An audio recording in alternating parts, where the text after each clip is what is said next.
নমস্কার বন্ধুরা, আপনারা দেখছেন নন্দিনীস গার্ডেন।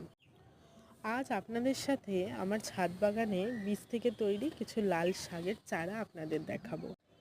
এই চারাগুলো আমি ছোট ছোট কিছু টবে গোবর সার তার সাথে মাটি মিশ্রণ করে ওপর থেকে লাল শাকের বীজ ছড়িয়ে দিয়েছিলাম। লাল শাকের বীজ খুব হালকা হওয়ায় ওপর থেকে আমি আবার কিছুটা মাটি দিয়ে জল দিয়ে রেখেছিলাম। বীজ ছড়ানোর 4 দিন পরে দেখা যাচ্ছে এরকম ছোট ছোট চারা মাটি থেকে বেরিয়ে আসছে।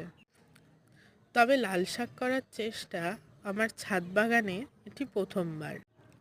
তবে এই প্রথম দেখলাম উপরের মাটিগুলো এরকম আলগা হয়ে যাচ্ছে, আর ভেতরে অসংখ্য ছোট্ট ছোট্ট চারা হয়ে রয়েছে।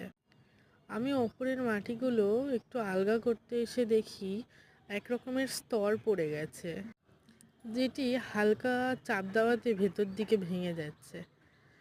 আমি প্রতিটা টবেই দেখলাম এই একই অবস্থা, ওপরগুলো কেমন যেন শক্ত আবরণ হয়ে গেছে আর ভেতরটা ফাঁপা।